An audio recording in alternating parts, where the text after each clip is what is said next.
Good morning everyone. Welcome to PW only IAS.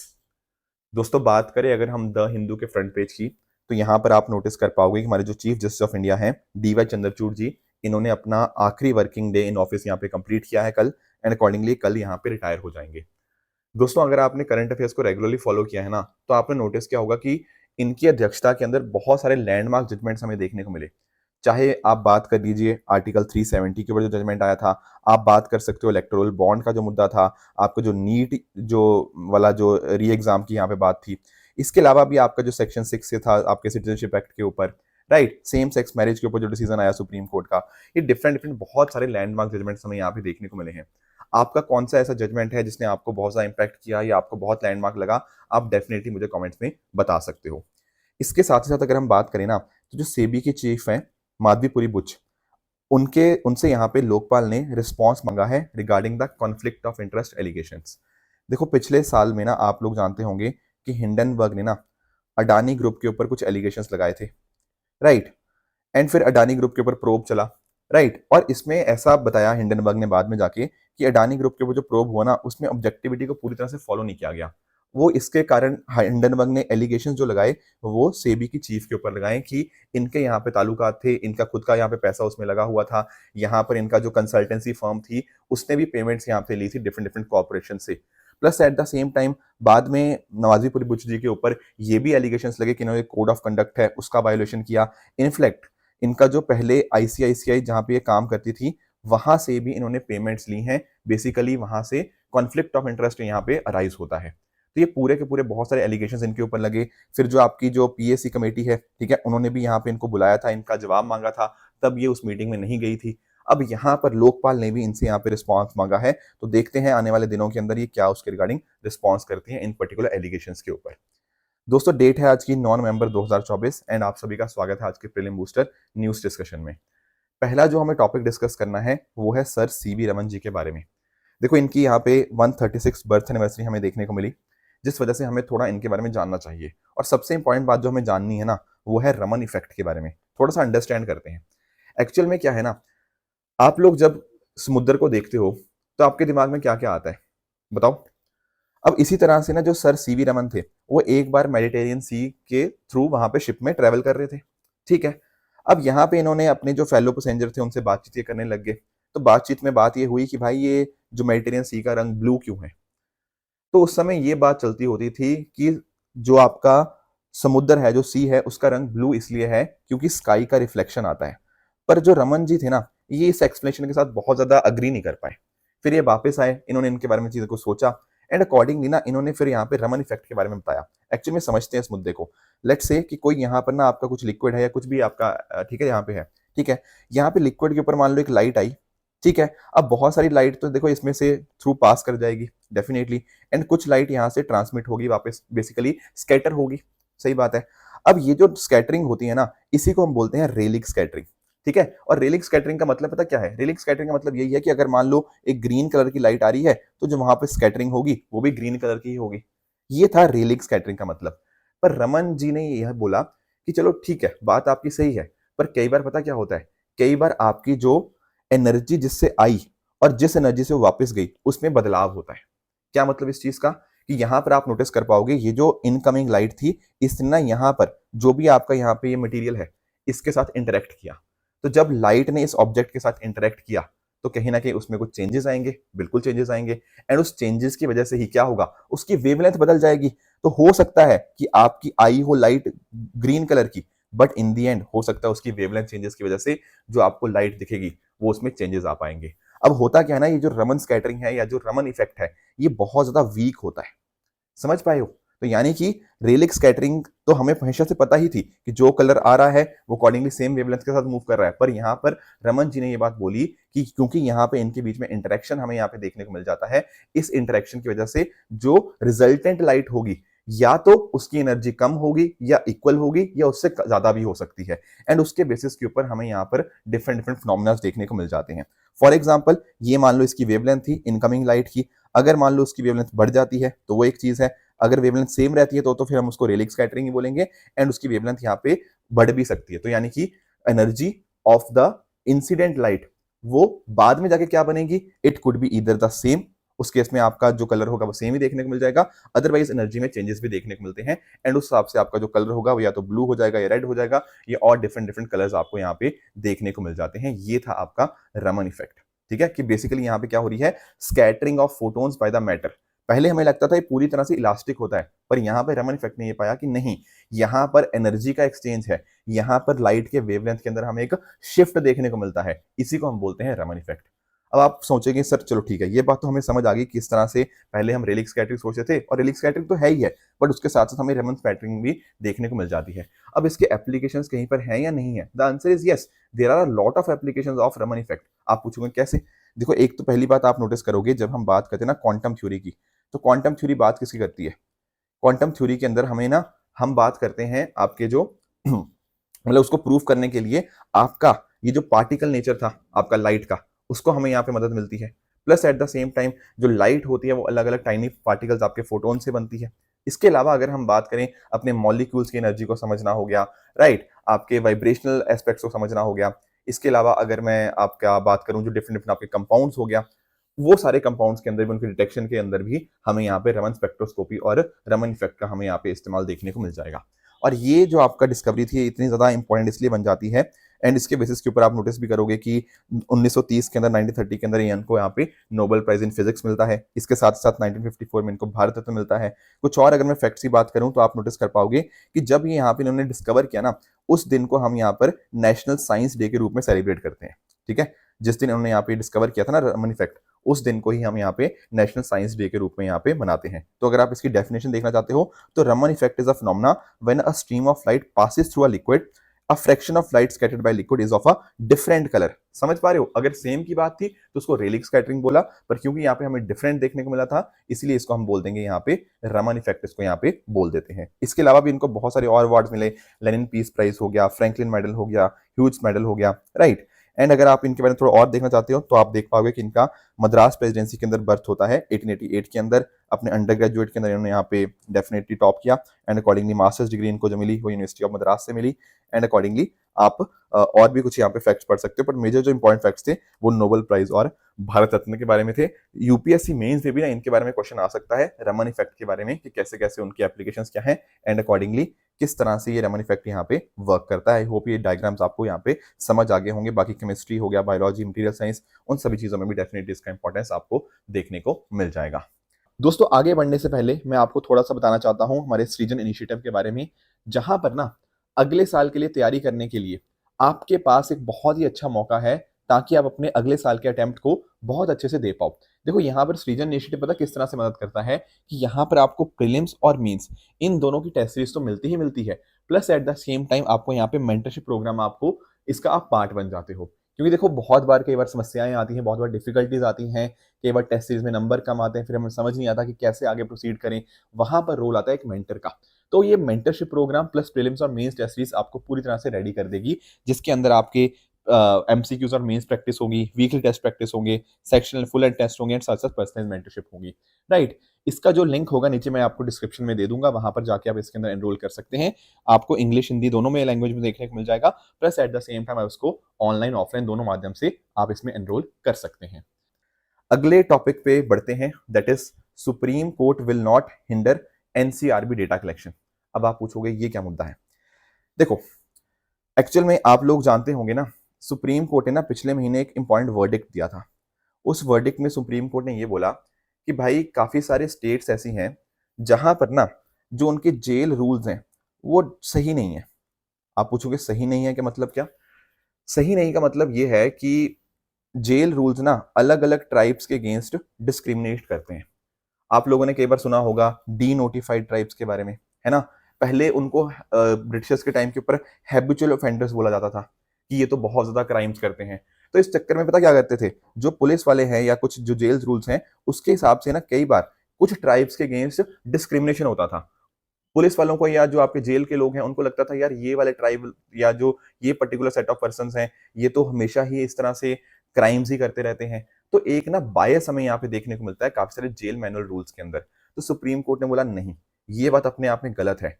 जो prisoner है ना उसके पास भी क्या है, उसके पास भी है राइट टू लाइफ, एंड वो लाइफ कैसे, डिग्निटी के साथ। ठीक है, ये पिछले महीने का वर्डिक्ट था, यानी कि प्रिजनर्स के रूल्स को भी ना, या प्रिजनर्स के जो आपके राइट्स हैं उसको अपहोल्ड किया था सुप्रीम कोर्ट ने। सही बात है। पर बीच में फिर एक मुद्दा आ गया कि यार जो NCRB, national crime record bureau, कई बार हम लोग डेटा सुनते हैं ना कि क्राइम्स इंडिया में इतने बढ़ गए, शेड्यूल कास्ट के अगेंस्ट कितने क्राइम हुए, शेड्यूल ट्राइब्स के अगेंस्ट कितने क्राइम हुए, वो डेटा हम निकालते हैं ना, बिल्कुल निकालते हैं। अब यहाँ पे मुद्दा ये उठ गया, क्या एनसीआरबी डेटा कलेक्ट कर पाएगा या नहीं कर पाएगा? तो सुप्रीम कोर्ट ने बोला कि आप यार करो, कोई दिक्कत नहीं है, हमने कास्ट बेस्ड डिस्क्रिमिनेशन को खत्म किया है। इसका मतलब ये बिल्कुल नहीं है कि आप यहाँ पे डेटा नहीं कलेक्ट कर सकते, आप डेटा कलेक्ट करो, बस हम ये नहीं चाहते कि किसी पर्टिकुलर पर्सन के अगेंस्ट इसीलिए डिस्क्रिमिनेशन हो क्योंकि वो किसी पर्टिकुलर कास्ट को बिलोंग करता था। Do you get my point? तो थोड़ा सा भी हम एक काम करते हैं, थोड़ा सा एनसीआरबी के बारे में हम जानने की कोशिश करते हैं। एनसीआरबी को फॉर्म किया गया था 1986 के अंदर। ध्यान में रखना, ये मिनिस्ट्री ऑफ होम अफेयर्स के अंदर वर्क करता है। It comes under MHA. इसके साथ ही साथ एक टंडन कमेटी बनी थी, उसी के रिकमेंडेशन इसके ऊपर एनसीआरबी एस्टैब्लिश हुआ। और भी बहुत सारी कमेटीज ने रिकमेंड किया, नेशनल पुलिस कमीशन, आपका टास्क फोर्स होम मिनिस्ट्री ने, पर ये टंडन कमेटी का नाम आपको यहाँ पे डेफिनेटली पता होना चाहिए। तो इसका काम ये रहता है कि पूरा पूरा डेटा को कलेक्ट करना, अलग अलग इंसाइट्स यहाँ पे गैदर करना, ताकि हमें पता लग पाए क्राइम्स और क्रिमिनल्स के बारे में। इसके हेडक्वार्टर्स आपको नई दिल्ली में देखने को मिल जाते हैं। Plus at the same time एक बहुत ही फेमस रिपोर्ट है क्राइम इन इंडिया, जो आप लोग कई बार डेटा कोड करते हो ना कि महिलाओं के अगेंस्ट क्राइम्स इतने परसेंट इंक्रीज हो चुके हैं, राइट, या एल्डरली के अगेंस्ट इतने परसेंट से चेंज आया, वो कोई और डेटा नहीं, वो आपका क्राइम इन इंडिया रिपोर्ट ही आपको देखने को मिल जाती है। इसके अलावा प्रिजन स्टैटिस्टिक्स हो गया, एक्सीडेंटल डेथ एंड सुसाइड, ये सारा डेटा एनसीआरबी ही यहाँ पे निकालता है। एनसीआरबी के फंक्शंस की बात करें तो आपको सीसीटीएनएस देखने को मिलता है, crime and criminal tracking network and system. ये दरअसल में क्या है, ये एक सेंट्रलाइज्ड सिस्टम आपको देखने को मिल जाएगा, जहां पर आपके अलग अलग आपके पुलिस स्टेशन आपस में लिंक्ड हैं। तो एक तरह से आपके क्रिमिनल्स को पकड़ने के अंदर बहुत आसानी होती है, क्योंकि उनका एक सेंट्रलाइज्ड डेटाबेस हमारे सामने होता है। इसके अलावा अगर हम बात करें, नेशनल डिजिटल पुलिस पोर्टल है, जिसके माध्यम से आप ऑनलाइन कंप्लेंट वगैरह दर्ज कर सकते हो। एंड कहीं ना कहीं आपका जो इस डेटा को, जो सीसीटीएनएस है, उसको भी यहाँ पे यूज किया जा सकता है। इसके साथ साथ national database of sexual offenders, ठीक है, online cyber crime reporting portal है, उसको मैनेज करता है आपका एनसीआरबी। एंड लास्टली जो सेंट्रल फिंगर प्रिंट ब्यूरो है, ठीक है, तो उसका काम भी, उसका रिपोजिटरी वगैरह देखना, वो भी एनसीआरबी यहाँ पे सपोर्ट करता है। अब बात करें दोस्तों प्रिजनर्स के राइट्स की, तो डेफिनेटली प्रिजनर्स के भी अपने राइट्स होते हैं। जैसे for example right against double jeopardy, यानी कि सेम ऑफेंस के लिए किसी एक पर्सन को 2 बार प्रोसिक्यूट नहीं किया जा सकता, राइट। ये आपके आर्टिकल 22 में आपको देखने को मिल जाएगा, ये संविधान के अंदर ही लिखा हुआ है। Right to free legal aid की यहाँ पे बात होती है, राइट। उसके अलावा राइट टू स्पीडी ट्रायल हो गया। और साथ ही साथ अगर हम बात करें तो जो आपका एक्यूज होता है ना, उसको 24 घंटे के अंदर मजिस्ट्रेट के सामने पेश करना ही पड़ता है। साथ साथ आर्टिकल 21 बात करता है राइट टू ह्यूमन ट्रीटमेंट की, जो मैं बात कर रहा था, right to life with dignity. Supreme court ने यही बात बोली थी अपने पिछले महीने के वर्डिक्ट के अंदर। उसके अलावा मेडिकल एड यहाँ पे इनको मिलनी चाहिए, एजुकेशन हो गया, रिहेबिलिटेशन हो गया, उनके पास प्रॉपर अपॉर्चुनिटीज मिलनी चाहिए, ताकि वापस से वो सोसाइटी के साथ मिलजुल कर वहां पे रह पाए और वापस से रिहेबिलिटेट कर पाए। ये सारे राइट्स आपको प्रिजनर्स के देखने को मिल जाते हैं। आगे चलते हैं अगले टॉपिक की तरफ, दैट इज ओजेम्पिक ड्रग। थोड़ा सा इसको अंडरस्टैंड करते हैं। एक्चुअल में क्या है ना, आपको ना एक नाम यहाँ पे ध्यान रखना है, दैट इज सीमाग्लूटाइड। अब आप पूछोंगे ये क्या नाम हुआ? ये दरअसल में ना एक ड्रग का नाम है, ठीक है। अब ये ड्रग किस सेंस में है? ये ड्रग इस सेंस में है कि ये एक अपने आप में आपको एक इंजेक्टेबल ड्रग देखने को मिल जाएगी। बेसिकली जेनरिक इसका जो नाम है वो आपका सेमाग्लूटाइड देखने को मिल जाएगा, पर इसके अलग अलग आपको वर्जन देखने को मिल जाते हैं। जैसे फॉर एग्जाम्पल एक है ओजेम्पिक, और दूसरा आपको जो नाम आपको याद रखना है दैट इज वीगोवी। ये जो आपकी जो ड्रग्स है ना, इनको अप्रूवल मिला हुआ है। और इनको अप्रूवल पता क्यों मिला है? इनको अप्रूवल मिला है ताकि ये डायबिटीज को ट्रीट कर पाए। एंड पिछले कुछ समय के अंदर ना हमें नोटिस करने को मिला है कि ये जो ड्रग है अपने आप में काफी इफेक्टिव साबित हुई है डायबिटीज को ट्रीट करने के लिए। देखो एक्चुअल में पता क्या होता है, जो हम ड्रग्स वगैरह लेते हैं ना इस कॉन्टेक्स्ट में, उनके कई बार साइड इफेक्ट्स होते हैं। कई बार ऐसा होता है कि इंसुलिन का जो स्टिमुलेट जो रिलीज होता है, राइट, उसको स्टिमुलेट करता है। पर दिक्कत कई बार ये आ जाती है कि उस वजह से आपका अचानक से ना क्या हो जाता है, आपका जो ब्लड शुगर लेवल है अचानक से नीचे गिर जाता है, राइट। या फिर ऑन द अदर हैंड हो सकता है कुछ और इशू आ जाए, कोई और साइड इफेक्ट आ जाए, तो हाइपोग्लाइसेमिया की कंडीशन हमें देखने को मिल सकती है। पर इस केस में जो ओजेम्पिक ड्रग है ना, इस केस में ये कंडीशन नहीं देखने को मिलती। पता है क्यों? वो इसलिए है क्योंकि यहाँ पर ना ये एक हार्मोन है GLP-1, उसको फंक्शन को मिमिक कर देता है। उसी की तरह यहाँ पे जैसे नेचुरल हार्मोन जैसे काम करते हैं ना, बिल्कुल उसी तरह से ये भी काम करता है। तो यहाँ पर क्या हुआ, हमारे ब्लड शुगर लेवल को इसने यहाँ पे रेगुलेट कर दिया, इंसुलिन को रिलीज कर दिया, एंड कहीं ना कहीं जो आपका लिवर से आपका जो ग्लूकोज रिलीज हो रहा था उसको स्लो कर दिया। तो इससे ये फायदा हो जाता है कि आपको जो डायबिटीज है ना, उसको यहाँ पे मदद मिल जाती है डायबिटीज के साथ टैकल करने के लिए। ठीक है। तो बहुत सारे यहाँ पे इसके रिगार्डिंग आर्टिकल्स छप रहे हैं कि डेफिनेटली बहुत सारे बेनिफिट्स हैं, राइट। तो ये सारे नाम आपको डेफिनेटली पता होने चाहिए जो मैंने आपके साथ डिस्कस करे। Plus at the same time इसको वेट लॉस के लिए भी यहाँ पे इसमें फायदा हमें यहाँ पे देखने को मिल जाता है। हार्ट अटैक का रिस्क भी यहाँ पे कम हो जाता है, किडनी रिलेटेड इश्यूज भी यहाँ पे हमें यहाँ पे कम देखने को मिल जाएंगे। ठीक है, तो ये तो थे इसके फायदे। पर आजकल के समय के ऊपर ना एक इसका नुकसान भी देखने को मिल रहा है। पता है क्या? जब एफडीए ने इसको अप्रूव किया, एफडीए ने अप्रूवल दिया था डायबिटीज के लिए, कि जो डायबिटिक लोग हैं उनके लिए यहाँ पे ये हम इसको दवाई दे सकते हैं एंड उसके हिसाब से वो ट्रीट हो जाएंगे। ठीक है, पर आजकल ना लोग, नॉन डायबिटिक लोग भी इसको लेने लग गए हैं। अब आप पूछेंगे सर नॉन डायबिटिक लोग क्यों लेने लग गए हैं? वो इसलिए क्योंकि उनको करना है अपना वेट लॉस। अब जो बंदे को डायबिटीज है नहीं, वो सिर्फ वेट लॉस करने के लिए यहाँ पे ले रहा है, उसकी वजह से इस बंदे को साइड इफेक्ट हो जाते हैं। जैसे फॉर एग्जांपल स्टमक में पेन देखने को मिल जाती है, कॉन्स्टिपेशन हो गया, वॉमिटिंग हो गया, इस तरह की कंडीशंस देखने को मिल जाती हैं। तो वाइल ओजेम्पिक ड्रग हो गया जो कि मैंने आपको बताया, जिसको हम जनरिकली हम सेमाग्लूटाइड के नाम से जानते हैं, डेफिनेटली उसके बहुत सारे फायदे हैं और ये एक तरह से हमारे जो नेचुरल हार्मोन है उसको मिमिक भी करता है। पर गलत तरह से लेने से इसके नुकसान भी हमें यहाँ पे देखने को मिल सकते हैं। तो इस वजह से ये जो ओजेम्पिक ड्रग है ये पिछले कुछ टाइम में न्यूज में है। अगले टॉपिक पे आते हैं, बेंगलुरु's फर्स्ट डिजिटल पॉपुलेशन क्लॉक। देखो ये आपके सामने क्लॉक आपको देखने को मिल रहा है। अब होता पता क्या है, इस क्लॉक के ऊपर ना भारत की कितनी जनसंख्या है, आपके कर्नाटका की कितनी जनसंख्या है, ये आपको इस क्लॉक के माध्यम से पता लगता रहेगा।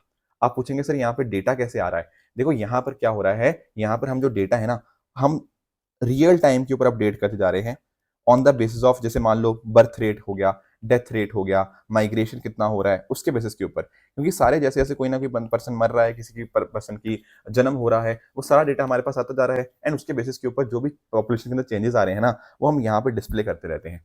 अब इसका डिस्प्ले करने से फायदा क्या है? इसके बेसिस के ऊपर ना लोगों को जानकारी मिलती रहती है और लोगों को जानकारी मिलेगी तो उससे कहीं ना कहीं लोगों के अंदर अवेयरनेस होगी कि कितनी तेजी से हमारी पॉपुलेशन ग्रो कर रही है। तो ये जब आप ऐसे नोटिस करते हो ना कि चलो एक पॉपुलेशन बढ़ गई भारत की, तो आप खुद रियलाइज करोगे यार हमारे यहाँ पे रिसोर्सेज कितने हैं और पॉपुलेशन कितनी तेजी से बढ़ रही है, कर्नाटका की कैसे चेंज हो रही है, तो उसका एक आइडिया मिलता रहेगा। तो इस पॉपुलेशन क्लॉक के माध्यम से हर 1 मिनट 10 सेकंड के बाद कर्नाटका की पॉपुलेशन अपडेट होती रहेगी और भारत की जो पॉपुलेशन है वो हर 2 सेकंड के बाद अपडेट होती रहेगी। तो ये है बेंगलुरु का पहला डिजिटल पॉपुलेशन क्लॉक। अब इसको बनाया किसने है? इसको बनाया है आपके ministry of health and family welfare and साथ ही साथ आईएसईसी। अब ये आईएसईसी क्या है? Institute for social and economic change.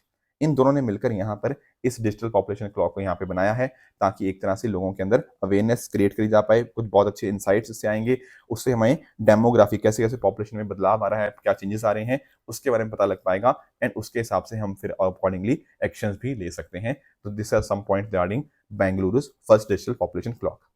एक और टॉपिक हमें डिस्कस करना है रिगार्डिंग जाम्बिया। अब जाम्बिया के साथ क्या हुआ है कि जाम्बिया के फॉरेन मिनिस्टर और भारत की तरफ से जो ministry of state for external affairs हैं, उनके द्वारा ना Zambia India joint permanent mission का जो 6 सेशन था उसको चेयर किया गया। अब इस तरह के देखो बहुत सारे इवेंट्स होते रहते हैं, डेफिनेटली कोई डाउट की बात नहीं है। अब इसमें भी जब हमारे बीच में ये डिस्कशन हुआ, उसके भी थ्रू बहुत सारे आउटपुट्स निकल के आए, जैसे फॉर एग्जांपल आपस में हेल्थ केयर को हम बढ़ाएंगे, दोनों देश मिलकर टेक्नोलॉजी ट्रांसफर करेंगे, सोलर पावर प्लांट को यहाँ पे बनाया जाएगा, डिफेंस कॉपरेशन इंक्रीज होगा। ये सारी बातें जाम्बिया और इंडिया के बीच में डिस्कस हुई। इंपॉर्टेंट बात ये नहीं है, इंपॉर्टेंट बात है जाम्बिया की लोकेशन को थोड़ा समझना। लोकेशन को थोड़ा हम यहाँ पे अंडरस्टैंड करने की कोशिश करते हैं। देखो जब हम जाते हैं ना अफ्रीका में, तो अफ्रीका के अंदर यहाँ पर आपको जाम्बिया देखने को मिल जाता है, जो कि अपने आप में क्या है, this is a land locked country. आप यहाँ पे इसकी बॉर्डरिंग कंट्रीज देख सकते हो, जैसे डेमोक्रेटिक रिपब्लिक ऑफ कॉन्गो आपको देखने को मिल जाएगा, एंगोला, नमीबिया हो गया, ठीक है ना, आपका Botswana, Zimbabwe, Mozambique, Malawi, Tanzania. ध्यान क्या रखना है? ध्यान ये रखना है कि अपने आप में ये लैंड लॉक्ड कंट्री है। देखो अगर हम बात करते हैं ना अफ्रीका में ना डेमोक्रेटिक रिपब्लिक ऑफ कॉन्गो ये लार्जेस्ट प्रोड्यूसर ऑफ कॉपर देखने को मिलता है। यहाँ की बात कर रहा हूँ, अफ्रीका में largest producer democratic Republic of Congo है। उसके बाद दूसरे नंबर के ऊपर आपको जाम्बिया देखने को मिल जाएगा। हालांकि पूरी दुनिया की बात करूं तो दुनिया में जो चिली है that is the largest producer of copper. फिर दूसरे नंबर पे पेरू आपको देखने को मिल जाता है, पर अफ्रीका के अंदर सेकंड लार्जेस्ट कॉपर प्रोड्यूसर कौन है? वो आपका जाम्बिया ही देखने को मिल जाता है। और भी कुछ इंपॉर्टेंट फैक्ट्स हैं यहाँ पे आप नोटिस कर पाओगे। एक बहुत इंपॉर्टेंट रिवर है ये वाली रिवर, ये कौन सी रिवर है सर? सर ये रिवर है आपकी जाम्बेजी रिवर। ये आप नोटिस कर पाओगे, ये जाम्बेजी रिवर आगे जाके इंडियन ओशन के अंदर जो आपको मोजाम्बिक चैनल देखने को मिलता है उसमें जाके ड्रेन आउट करती है। और यहीं पर आपको ये देखो यहाँ पर आपको विक्टोरिया फॉल्स भी यहाँ पे आपको देखने को मिल जाएंगे इसी पर्टिकुलर रिवर के ऊपर। यहीं पर आपको लेक करीबा देखने को मिल जाएगी। कुछ और इंपॉर्टेंट लेक्स भी हैं जिनके नाम यहाँ पे आपके लिए लिख दिए हैं, जैसे फॉर एग्जाम्पल लेक तंगयानिका हो गया, ठीक है, लेक बेंगवेलू हो गया, लेक करीबा की लोकेशन मैंने आपको बताई दी, और साथ साथ जम्बेजी रिवर और विक्टोरिया फॉल्स के बारे में भी आपको यहाँ पे पता होना चाहिए। इसके अलावा अगर आप बात करें तो यहाँ पर इसकी कैपिटल है लुसाका। बॉर्डरिंग कंट्रीज हमने डिस्कस कर ली।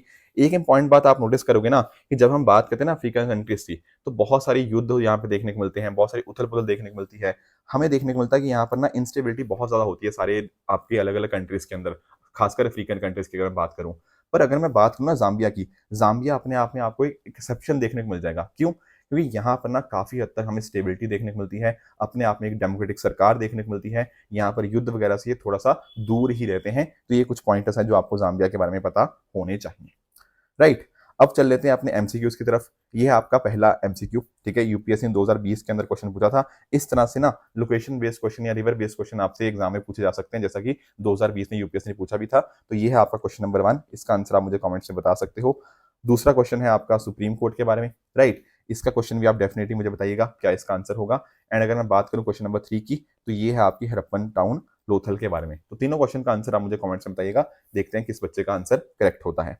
कल जो मैंने आपको होमवर्क दिया था, एक तो था बी सेल और टी सेल के बारे में, जो कल हमने काफी डिटेल में इसके बारे में डिस्कशन ऑलरेडी कर दिया था। काफी आसान क्वेश्चन है, यूपीएससी ने जो 2022 में पूछा था। बेसिकली ये आपके लिम्फोसाइट्स होते हैं जो हमारी बॉडी को प्रोटेक्ट करते हैं फ्रॉम द डिजीजेस, ठीक है। तो इसका आंसर बनेगा ऑप्शन नंबर डी। जिसको नहीं पता, कल वाला लेक्चर एक बार देख लेना, कल वाले लेक्चर में बहुत डिटेल में डिस्कस किया हुआ है।